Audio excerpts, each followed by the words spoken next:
Welcome to Beating Cancer Daily. Beating stage 4 cancer for 30 years still takes my breath away every time I say it. I'm Saranne, founder of the Comedy Cures Foundation, and I hope you'll join me for just a few minutes daily for the next 365 days so we may laugh, learn, maybe cry a little as we live our best days beating cancer daily together.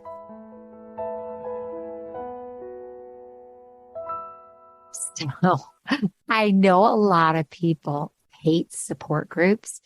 I actually love people, so I love support groups, but I do understand that sometimes they can be super depressing. But if you ever want to laugh, you must search support group humor on the internet, because there are so many funny cartoons. I just have to do a few. You know that I started the Comedy Cures Foundation, so I love humor to teach, and I love humor just in my everyday life. And I promise you, I will get to some really cool research on support groups. But there's one called Halloween Support Group, and it's 4 different characters sitting in a group, and they are in their own universe, each with a bubble. Now, have you ever been in a support group like this? I have. And one is a mummy, and the mummy says, I need to learn to unwind. And the second one is a Dracula, and Dracula says, everyone drives me batty. And then the third one is a witch, and she says, I fly off the handle constantly. And then the last one is a skeleton, and the skeleton says, I've got no body. I hope that's funny the way I described it, because it is so clever. It comes from ifunny.com. I'm sorry, I have to just do a few more because they're so funny. They're putting me in the best mood.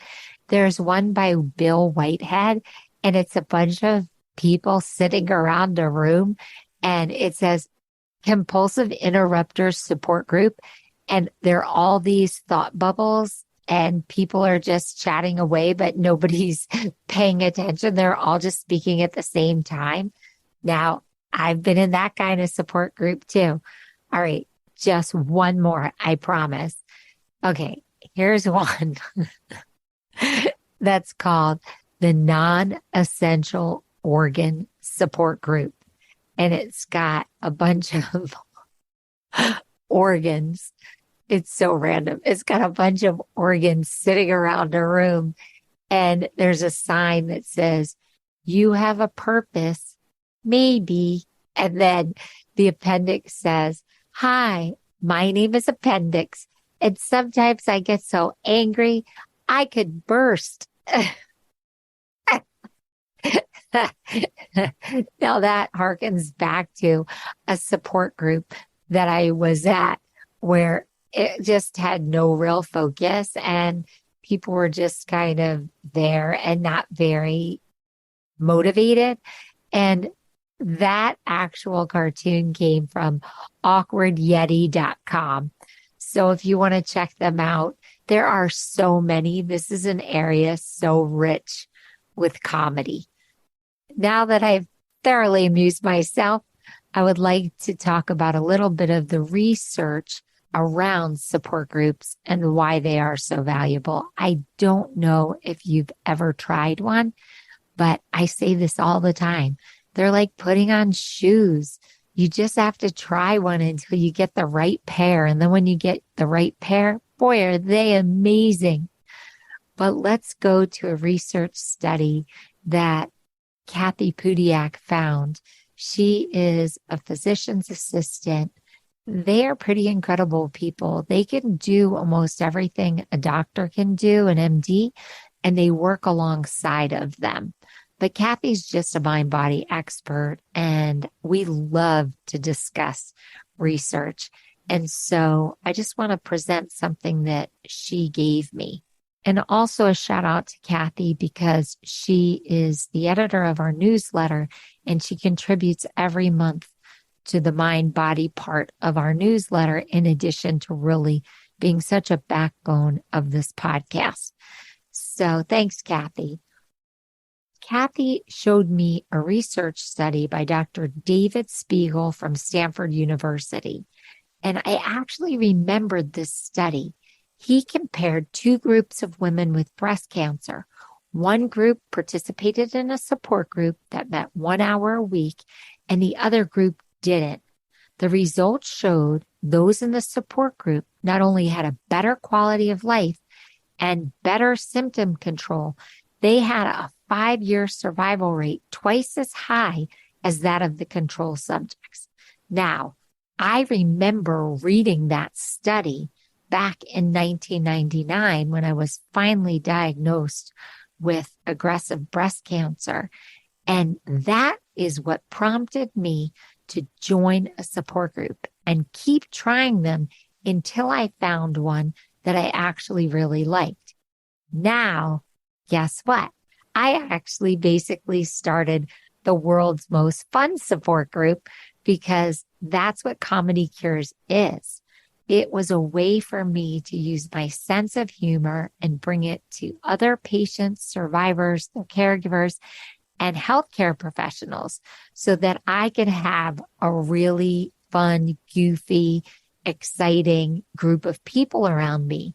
And not only have I attracted over 1 million people to our programs and events with this concept of using a comic perspective, but I work with hundreds of comedians and I get to do these incredible collaborations all over the world using my research and also this comic perspective that I have that I use to help myself beat aggressive cancer and have since helped so many people.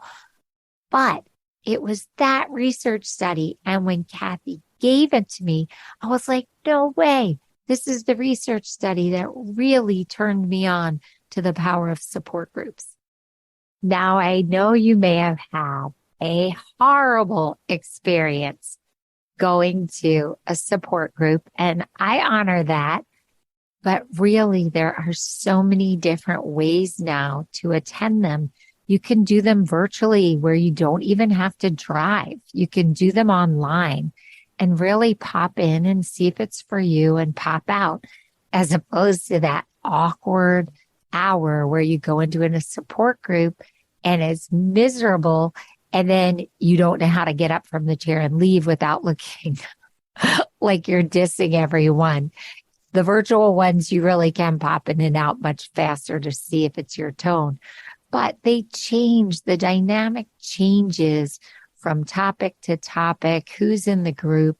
You really should give it a chance. I'm just laughing because if you've been around the cancer world long enough, you do have some horror stories. But when Kathy and I were debating this idea of support groups, she actually feels that it is the honor and the privilege and the duty of somebody like me who's much more positive and doesn't wrestle with severe depression to actually attend support groups and really try to motivate and uplift the group with the story of radical remission from cancer, with the years of not responding and then responding to many different factors that I did to beat very aggressive cancer.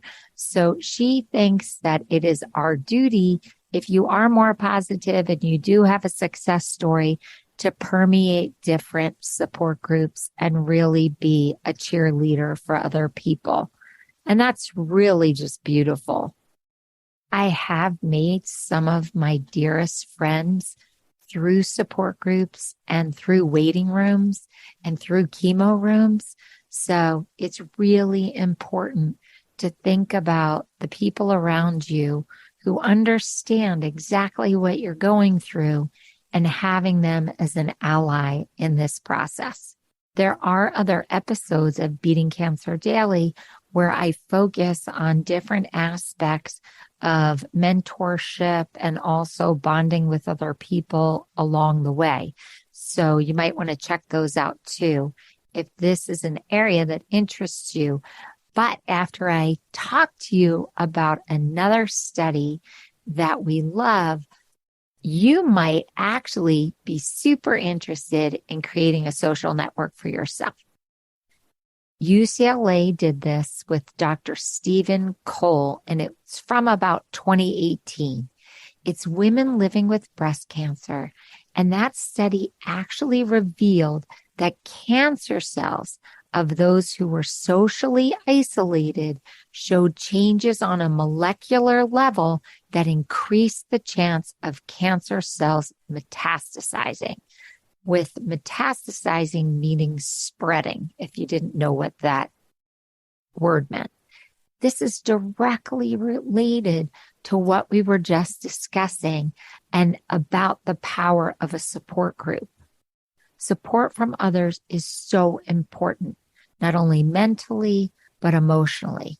And now we're seeing that this is actually manifesting on a cellular level.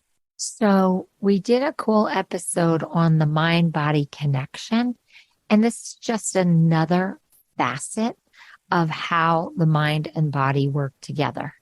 So I want you to really think about investigating support groups that might feel comforting to you or fascinating to you.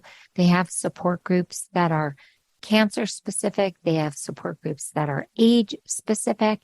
They also have support groups that focus on different areas. You know, what's really exciting to me is that I have been told that support groups are actually using the Beating Cancer Daily episodes as story starters for their support groups. They're playing an episode and then they're discussing topics that I cover on a daily basis. And that is really, really gratifying. It's actually making me emotional just telling you about it. If you are using our episodes to really fuel your engine of your support group, let me know. I would love to hear about that. You may not find a support group that you love, and you may decide to start your own, just like me. You might have a certain area of interest and you want to find other people to focus on what you're interested in. You can do that. And if you're really interested in helping other people, you might consider becoming a patient advocate, where you learn so much about a specific area within the cancer universe, and you really burrow deep down into that area, and you decide to help other people just in the specific area and not have a support group, but really just help through patient advocacy. I'm going to do a whole episode on that because I actually got recognized in the cancer world as being a very effective patient advocate. So we'll talk about that in another episode if that really interests you. I hope we made the case for looking for and joining a support group, either through the humorous view or through the research studies. And I'd love to get some feedback from you if you have ventured out and tried it. Go to comedycures.org and click on the record button and tell me, or go to the menu and hit the contact button and just write it to me. I hope you have a blessed day, and I'll see you tomorrow. If you loved today's episode, then tell the world. Why? Because Beating Cancer Daily and our membership circle are both a listener and donor supported experience. So the more people you tell and the more people that join us, the more robust and interesting programs our nonprofit, the Comedy Cures Foundation, can bring to you throughout the year. I really want you to go to comedycures.org. And of course, I always want you to make a donation. It's tax deductible to the extent allowed by law. But what's super exciting is not only can you laugh and explore the comedy there, you can look at our membership levels and find the one that's great for you. And if you're feeling a little bit generous, gift one to a chemo brother or sister or to a caregiver that you just want to help them improve the quality of their day. Thanks so much. See you tomorrow. Guess what time it is? It's time for me to read the disclaimer. Beating Cancer Daily and the Membership Circle are not in lieu of medical advice or treatment. They are for entertainment purposes only. Please consult your healthcare team to review your best strategy. Thanks for listening.